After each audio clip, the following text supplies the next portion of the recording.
बोलिए जय गुरुदेव, जय गुरुदेव,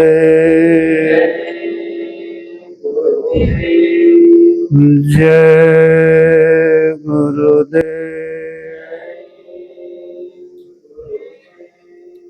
जय गुरुदेव। नाम किसका?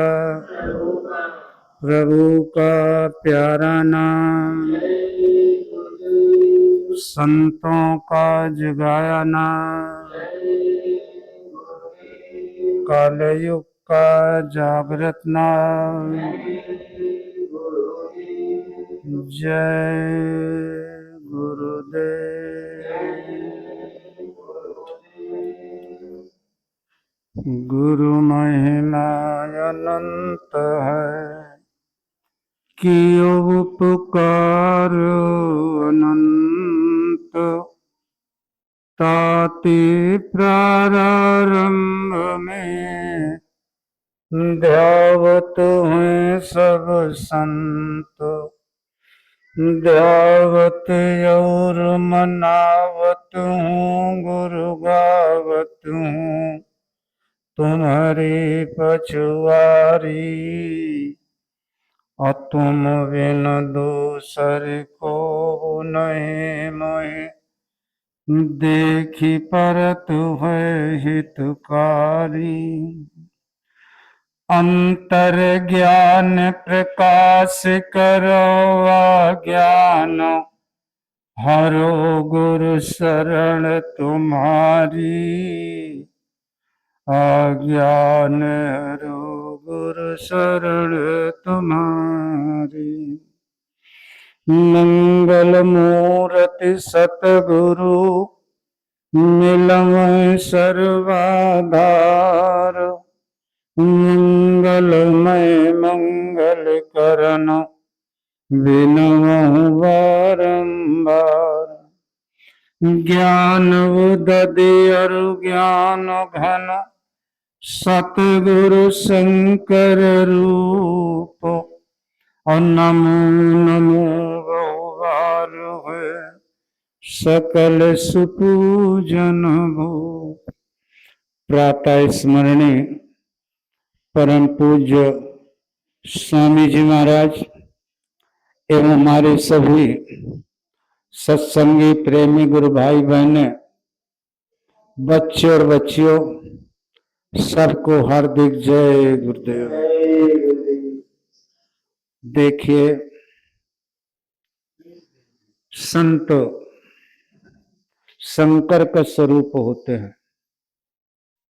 शंकर भगवान जीव का संहार करते हैं, और जो संत सतगुरु होते हैं वो इस मनुष्य शरीर पर अंतर में लगे हुए कलुष का संहार करते हैं।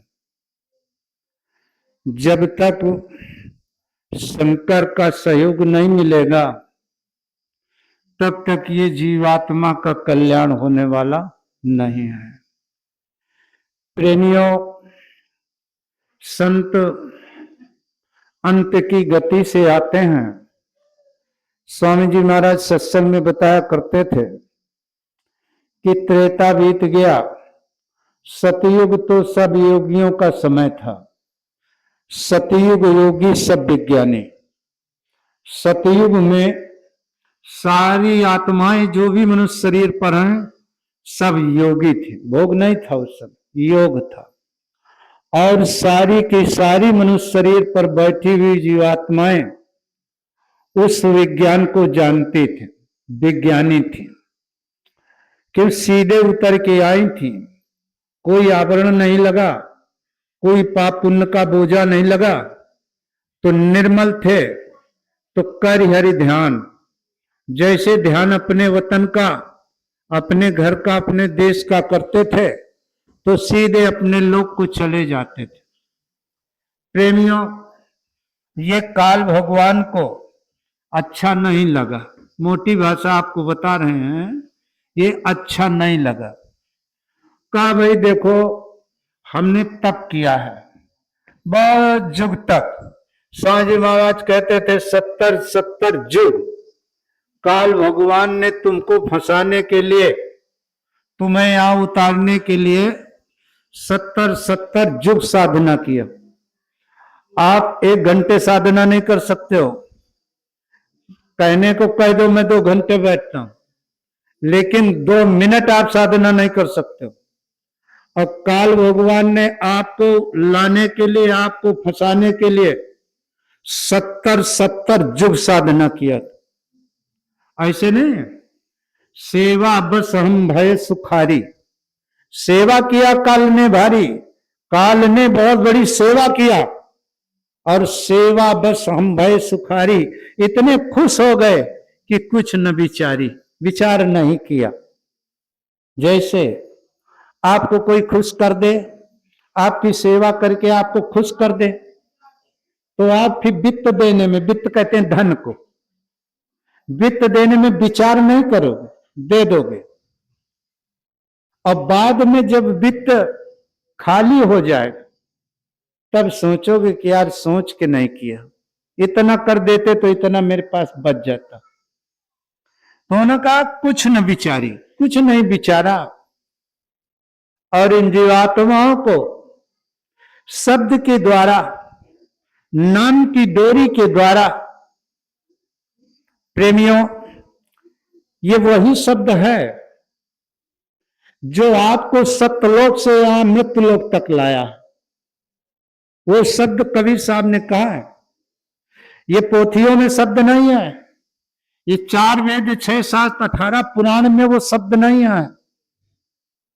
प्रेमियों वो शब्द, वो नाम, वो देववाणी, वो कलमा, आयतें, अनहद, नाद, वो इस मनुष्य मंदिर में है, बाहर नहीं है। और एक चीज हमेशा आप लोग याद रखना, महात्मा कहते हैं इस किताबी ज्ञान से आपको कभी परमात्मा मिलने वाला नहीं। ये जरूर है किताबी ज्ञान से, किताब एक दिशा बता रहे हैं, एक दिशा बता रही हैं कि ऐसा करो तो मिल जाएगा। अब तुम सोच लो कि हम पाठ करना शुरू कर दें, पाठ करते रहे मिल जाएगा, पाठ करते रहे, नहीं नहीं नहीं, वो तो संकेत कर रहे हैं कि ऐसा करो तो मिल जाएगा। तो प्रेमियों एक शब्द, एक नाम सत्यलोक से, वो शब्द एक जहाज है, वो एक रेल है, वो एक विमान है। और ऐसा वो विमान है कि करोड़ों करोड़ों की संख्या नहीं, अरबों खरबों की संख्या में जहां से गिनती समाप्त होती हो, उतनी आत्माएं ढेर हो जाए, उसमें बैठ जाएं, फिर भी कुछ जगह खाली रह जाएगी। इतना बड़ा वो शब्द का विमान। प्रेमियों उस शब्द वहां से चला और दर्जे बदर्जे उतरते उतरते स्वामी जी महाराज सत्संग में कहते थे कि ये भंवर गुफा पर आया, भंवर गुफा पर आया, और उस भंवर गुफा पे शब्द टिक गया, ठहर गया, और बहुत समय तक ठहरा। प्रेमियों ऊपर का शब्द जो तुमको पहले लाया था वो छूट गया और मिलौनी हो गई। मिलौनी, मिलौनी का मतलब जैसे स्वामी जी महाराज ने आपको बताया कि ऊपर क्या बजता है, बीन। ऊपर किसकी आवाज है? सत्यलोक में बीन की। किसकी है? बीन। और भंवर गुफा में किसकी आवाज है? बांसुरी की, है ना। इसका मतलब आप लोग आवाजों को भी कब कम भूल रहे हो। नहीं, एकदम तुरंत जवाब दो। सत्यलोक में बीन, भंवर गुफा में बंसी। तेज आवाज से बोलो तो हमको भी ठंडक मिलेगी, नहीं जानते हैं। और बीन और बंसी लगभग मिलती जुलती आवाज है। जैसे उसमें स्वर काटे जाते हैं वैसे बंसी में भी स्वर काटे जाते हैं। और हम लोग इतना आत्माएं मस्त थी कि इतना मिलन समझ नहीं पाए। ऊपर का शब्द छूट गया और यहाँ के शब्द ने रुक गए। फिर गुरु महाराज कहते हैं बहुत समय के बाद फिर ये शब्द का चक्र चला वहां से, विमान चला वहां से, और चलते चलते कितने अरब खरब योजन नीचे ये कहां आया, कहां आया?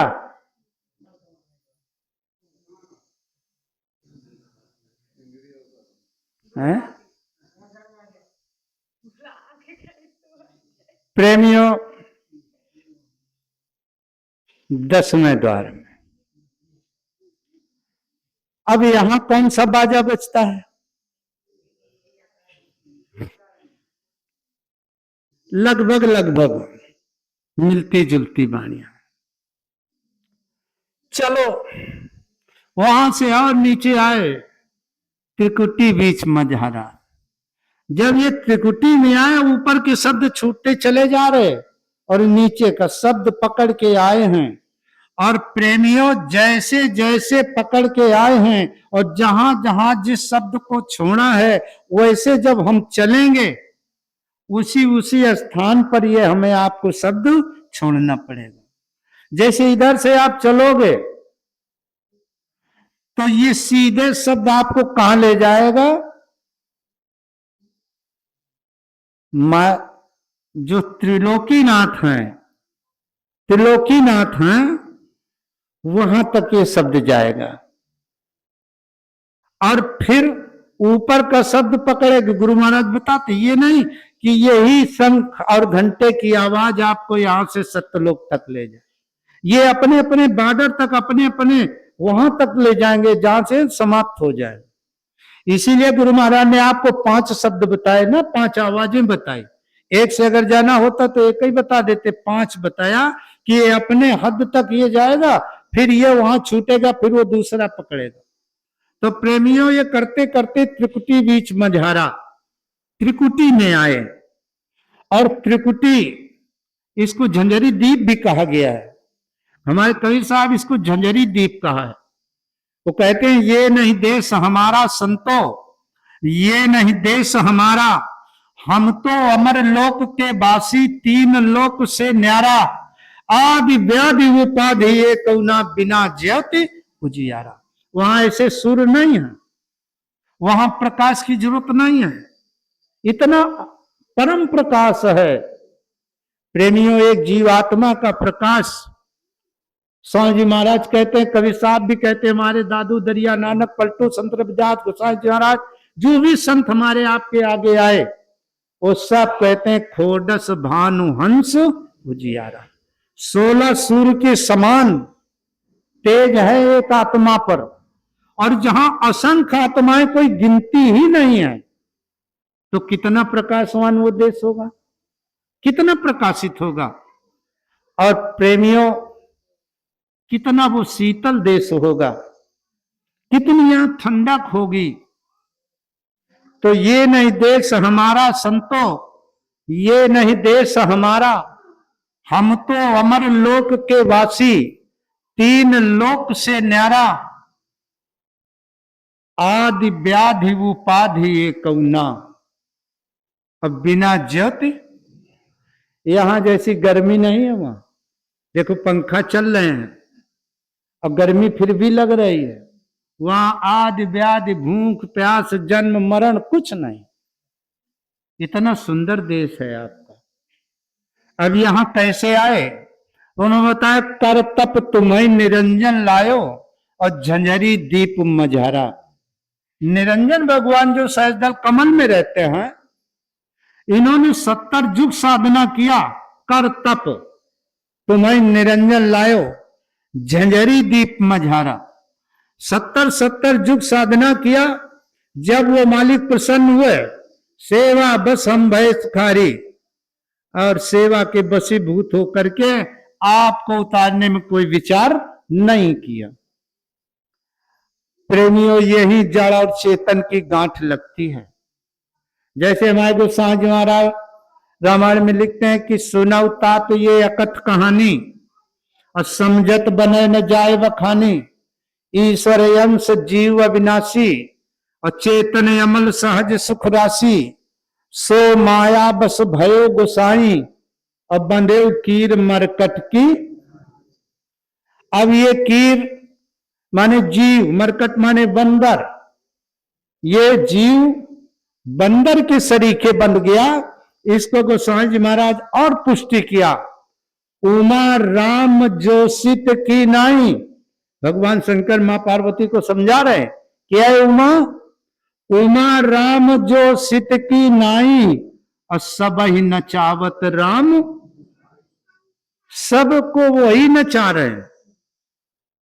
तो इन्होंने जड़ चार अंताकरण मन चित्त बुद्धि अहंकार को और आत्मा यानी जीवात्मा को संग में लेकर के, और वो जो कारण शरीर पड़ा था, पांच तत्व का चेतन शरीर, उस चेतन शरीर के ऊपर ये नौ तत्व का शरीर डाल दिया और चारों अंताकरण बैठाल दिए सूरत के आसपास।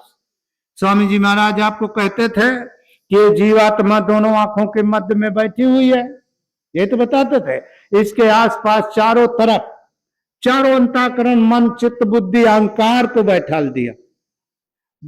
जब वह इनको बैठाला गया तो ये इनका बैठका बना था, ये नीचे नहीं आए थे। प्रेमियों फिर नीचे और उतारा, उतार करके जब देवलोक में आए तो इस जीवात्मा पर 17 तत्व का दूसरा कपड़ा डाला गया, तीसरा कपड़ा डाल दिया गया। अब आपकी आत्मा 3 कपड़े के अंदर कैद हो गई। एक कारण शरीर जो 5 तत्व का चेतन, इसके बाद 9 तत्व का सूक्ष्म शरीर, और फिर इसके बाद 17 तत्व का लिंग शरीर आपकी आत्मा के ऊपर डाल दिया गया। अब आपकी आत्मा 3 पर्दों में बंद हो गई, 3 पिंजरों में बंद हो गई। और फिर नीचे उतारा शब्द के द्वारा इस मनुष्य शरीर में या इस मृत्यु लोक में इस जीवात्मा को उतारा गया, और इसमें 5 तत्व का ये बहुत मोटा जड़ कपड़ा आपके ऊपर डाल दिया। ये मोह ममता आशा तृष्णा और ये सब इसमें भरे पड़े हुए हैं, ये कपड़ा डाल दिया और नीचे उतार दिया। अब प्रेमियों जब यहां आई तो सतयुग 4 युग लगाए गए। सतयुग सबसे पहला युग लगा, 17,96,000 बरस सतयुग की उम्र बता दी गई। अब प्रेमियों ये जीवात्माएं जब आई तो निर्मल थी, कोई पाप पुण्य नहीं था, कोई आवरण नहीं था, कोई हलाप चोरी बेईमानी अनाचार अत्याचार, कोई पापाचार व्यभिचार, कोई लड़ाई झगड़ा, कोई ईर्षा द्वेष, कुछ नहीं, सब निर्मल थी। तो उस समय महात्मा आए, लेकिन गुप्त रूप में। जितना आज कलयुग में महात्माओं को छूट है, ये कलयुग महात्माओं का युग है, ना ये राम का युग है, ना ये कृष्ण का युग है, ये किसी का युग नहीं है। अवतारी शक्तियों का ये युग है, महात्माओं का। इसीलिए संतों ने सीधे अपने लेखनी में लिख दिया कि कलयुग सम नहीं आन युग। सम माने बराबर, कलयुग की बराबरी आन माने और युग नहीं कर सकते। ये संतों का युग है। तो उस समय सुकत नाम के संत थे, सुकत नाम से आए हैं। तो उन्होंने कहा रे भाई तुम तो सब साफ हो, धुली धुलाई हो, आंख बंद करो चलो। तो सीधे जाने लगे। तो जब काल भगवान ने देखा कि अरे ये आत्माओं का तो तांता लगा हुआ है, ये कैसे पहुंचे, तो कहा कोई भेदी पहुंच गया। बिना भेदी के भेद मिलने वाला नहीं होता है। कोई भेद बताया नहीं, ये तो जीव भूल गया निज गली, ये हमारी गली को भूल गए। कहा ना, काल करम बस मन भरमायो और निज घर भूल गया री। काल करम के बसीभूत होकर के तुम निज घर को भूल गए और यहां डफली बजाने में फंस गए। जहां डफलियां बजती हैं ना, जहां खुद वो होता है वहां फंस जाता है। वाह भाई वाह भाई वाह भाई। और सत्य की पहचान कोई बिरला करता है। सत्य की पहचान कोई बिरला करता है, और जो सत्य की पहचान कर लेता है वो इस मनुष्य शरीर पर सोई हुई जीवात्मा को जगाकर अपने धाम इसी कलयुग में जाता है। अजाग राग द्वेष छल दंग कपट में फंस जाता है, मन बड़ाई में फंस जाता है, ईर्ष्या द्वेष में फंस जाता है, तो फिर वो फंसा ही रहता है। कल भगवान ने कहा रे भाई ये रास्ता कोई पहुंच गया भेदी, कहा सज्जुग हटा दो, त्रेता लगा दो।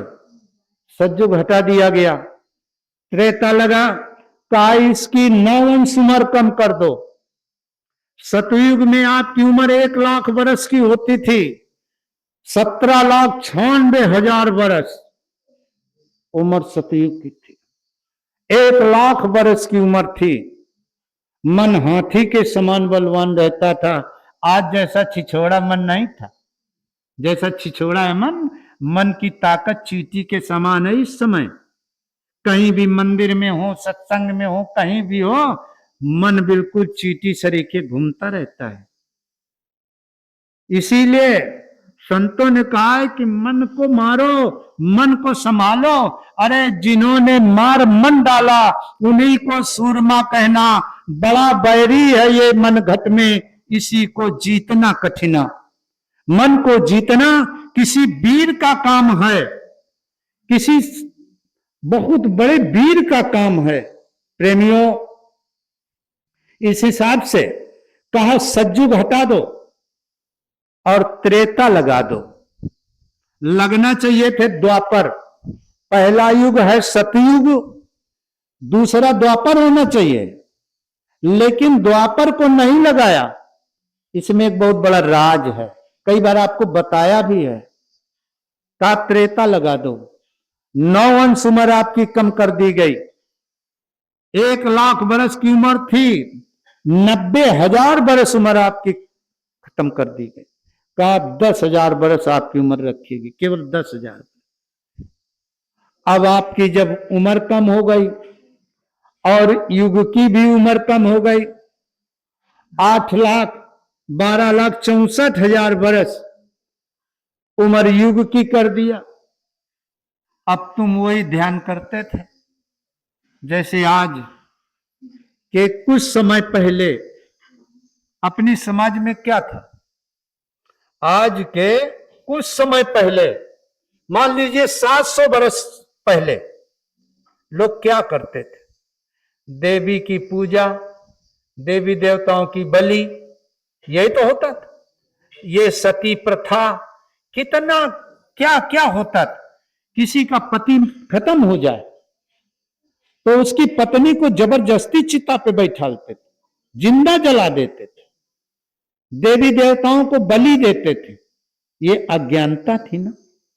लेकिन जब संत आए इस धरा धरती पर तो उन्होंने कहा है नहीं, ये अनर्थ है, अनर्थ है। तो उस त्रेता में ध्यान करते थे, लेकिन युग बदल गया, उम्र बदल गई तो कुछ न मिलने लगा। तो त्रेता में जब जीवात्माओं ने अंतर से आवाज लगाई, एक चीज याद रखना प्रेमियों, गुरु महाराज के सत्संग में आप सुना होगा और आज भी आप मोबाइलों में सुनते होंगे, क्योंकि मोबाइलों में बहुत सत्संग आ रहे हैं गुरु महाराज, अन्य सतगुरुओं के आ रहे हैं, लेकिन गुरु महाराज का सत्संग आता है। गुरु महाराज ने कहा था, बच्चा जब तुम्हारी अंतिम बेरी आ जाए, अंतिम समय आ जाए,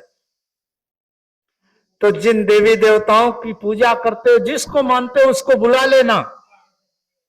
बहुत ध्यान से सुनो, जिन देवी देवताओं की पूजा करते हो उनको बुला लेना। जब कोई तुम्हारी मदद न करे तब अंतर से, ये मुंह से नहीं जय गुरुदेव जय गुरुदेव, ये मुंह की आवाज अंतर में जाने वाली नहीं है। अंतर की आवाज से गुरु महाराज कहते थे, मुझको बुलाना, मैं तुरंत तुम्हारे पास आऊंगा और तुम्हारी मैं संभाल और मदद करूंगा। जिस समय वो फरिश्ते हमें देखेंगे ऐसे उड़ जाएंगे कि जैसे बाज को देख करके चिड़िया उड़ जाती है। लेकिन क्या शब्द कहा था? अंतर से। और अंतर से बुलाने की अभ्यास किया आप लोगों ने? अंतर से कोई बुलाता है गुरु को? और अंतर की आवाज ही गुरु के कान पे जाती है, अंतर की आवाज ही भगवान के कान पे जाती है। आप विचार करो, कितना समझाया गया, कितना बताया गया। भगवान कृष्ण द्वारिका पर और द्रौपदी हस्तिनापुर दिल्ली में, और अंतर की आवाज बुलाई होगी ना, कि ये आवाज पहुंची थी ना, अंतर की आवाज से। जैसे आंख बंद किया और उनके रूप को याद किया।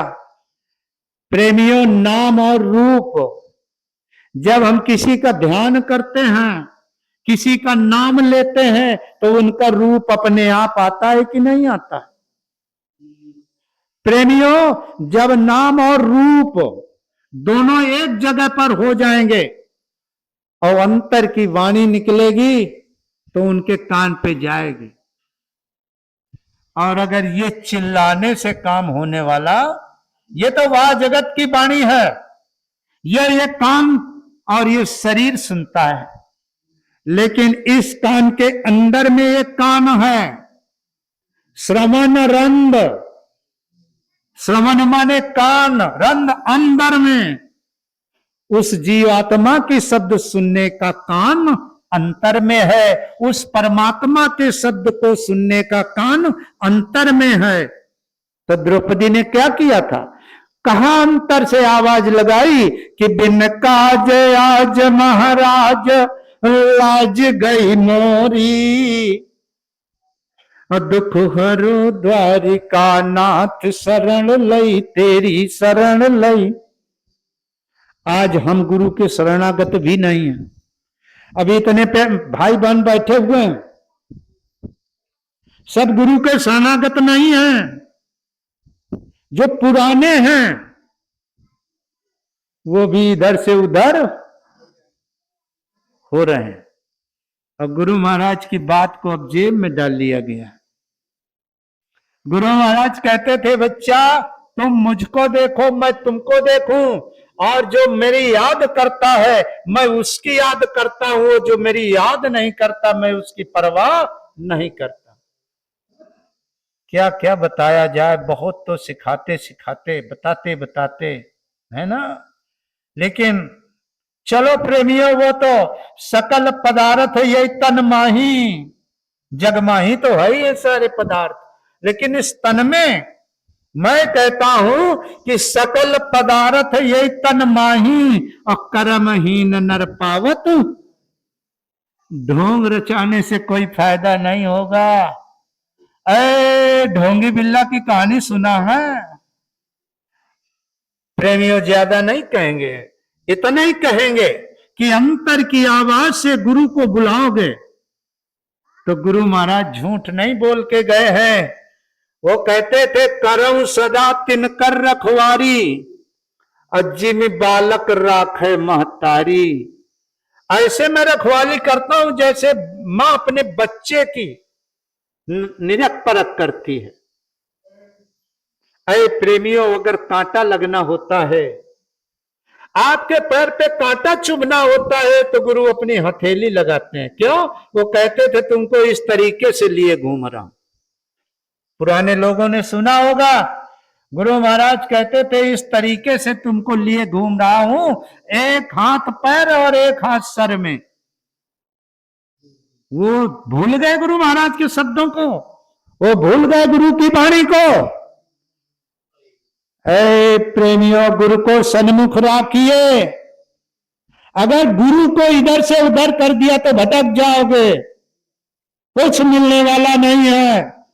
गुरु को सन्मुख रखिए और चलिए अज्ञामान, और कह कबीरता दास को तीन लोक डर। तीन लोक में तुम्हारा कोई बाल बांका नहीं कर सकता। इतना गुरु का खौफ है तीन लोक में, गुरु समान तीन लोक में और न दूसर देव। अतापे सौनक कीजिए गुरु चरणन की, गुरु चरणन की सेवा करो। प्रेमियों, चलो त्रेता लग गया तो वही ध्यान करते थे, लेकिन रास्ता बंद हो गया। हर युगों की पूजा अलग अलग। जब आत्माओं ने अंतर से चिल्लाना शुरू किया कि अब कहां मिलोगे, कैसे मिलोगे, तो प्रेमियों, त्रेता में मुनीन्द्र नाम के संत उतर के आए, लेकिन ये गुप्त थे, ये प्रकट नहीं थे, गुप्त थे। जिनको पहचाना और जिनसे इनका उन्हीं को बताते, वैसे नहीं आज सरीके। हमारे गुरु महाराज देखो कितने ऊंचे मन से डंका पीटते थे, दोनों हाथ से नामदान लुटाते थे। वो समय त्रेता में नहीं था, वो समय सतयुग में नहीं था, वो समय द्वापर में नहीं था। प्रेमियों, जब संत आए तो कान में बताया, धीरे से बताया कि द्वापर करी त्रेता विविधि यज्ञ नर करही, यज्ञ करो। त्रेता विविधि यज्ञ नर करही और प्रभु ही समर्पि कर्म भव तरह। यज्ञ में किसकी आहुति देते थे? कर्मों की। किसकी आहुति? कर्मों की।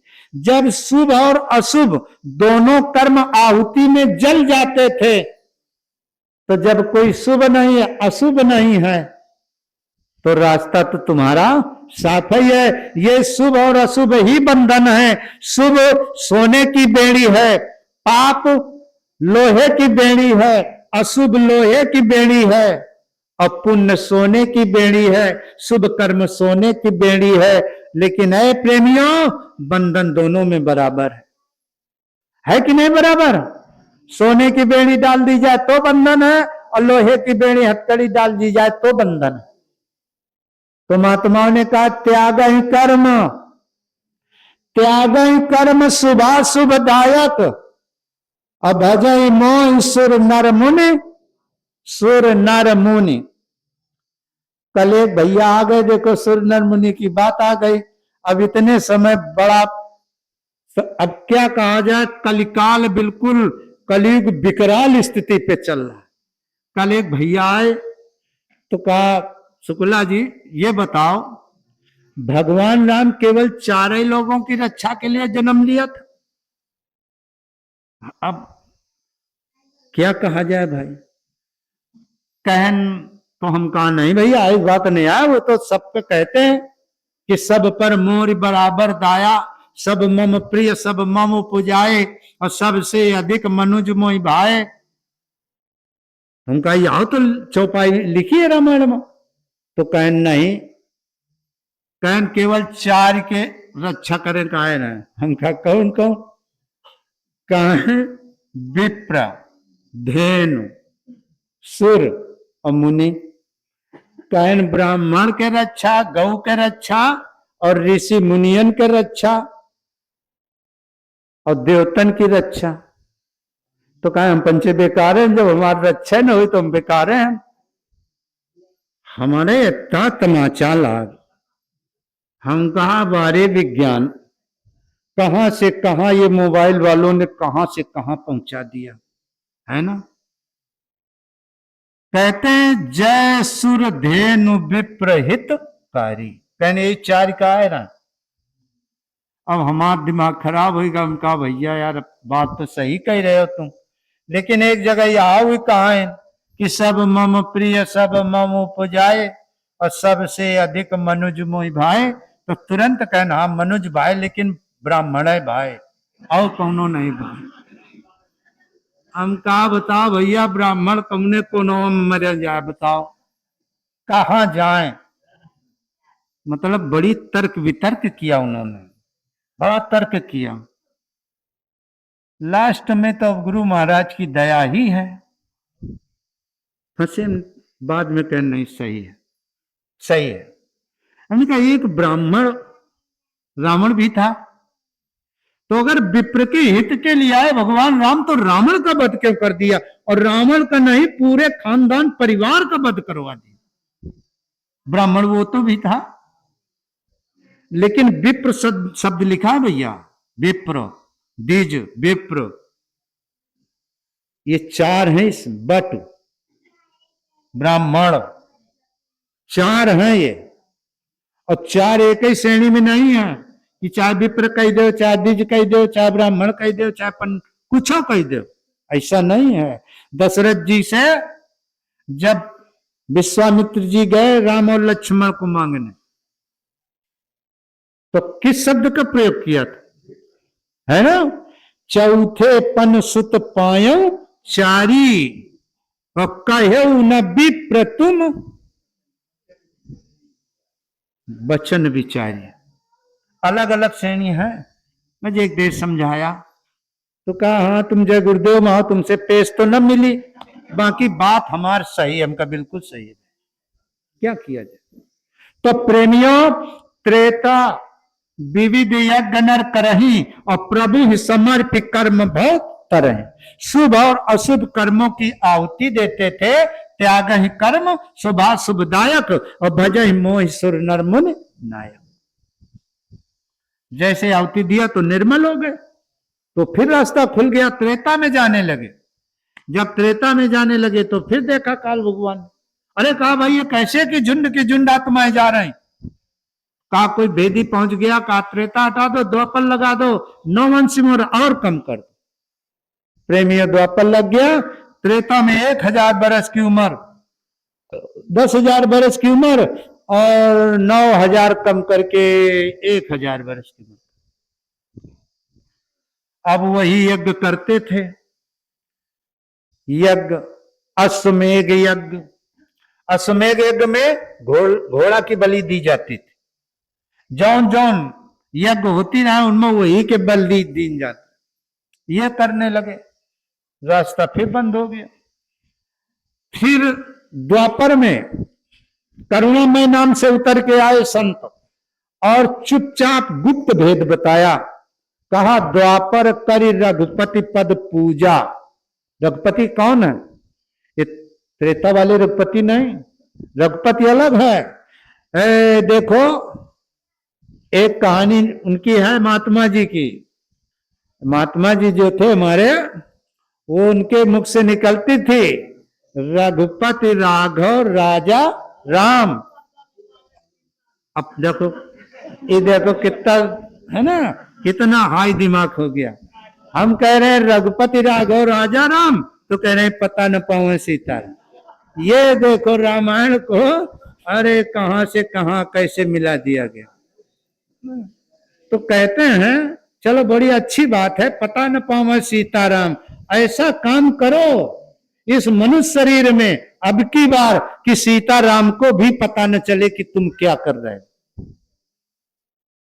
पुष्टि है कि नहीं? अगर राम समझ गए कि तुम अंदर अंदर से खोखला कर रहे हो, तो फिर तुमको ऐसी हवा में डाल देंगे कि तुम फिर भजन नहीं कर सकते हो। तो बात बिटिया की बहुत सही है, पता न पावे। और गुरु महाराज भी कहते थे ऐसा छुपा के करना कि अगर अनुचित में न लेना।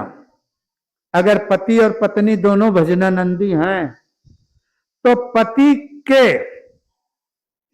योग का पत्नी न समझ पाए, न पत्नी के योग को पति समझ पाए। यह नहीं कि दोनों जने बताए लगे कहां पहुंचे, तो कहें तक पहुंच गए, कहें तक पहुंचे, गड़बड़ हो जाए, मामला बंद हो जाएगा।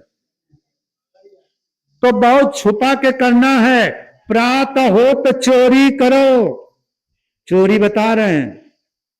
रोज सवेरे 3 बजे जागो, और 3 बजे बढ़िया नींद आओ थी सबका, तो सब कोई सोए रहा था, तुम चोरी करब शुरू कर दो। प्रातः हो तो चोरी करो, अब पर घर झांकन जाओ, दूसरे का घर झांको कि को सो रहा। समझ ले, पहले बात तो बड़ी टेढ़ी है। अपर तिरिया कंठे धरो तो तरि बैकुंठ है, लेकिन ऐसे न करो, कानून बड़े सख्त हैं।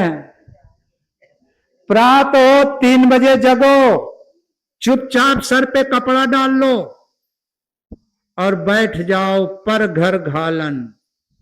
गुरु महाराज ने बताया था ना, पर घर घालन, पर घर, उधर की तरफ ध्यान से देखो, ध्यान से देखो।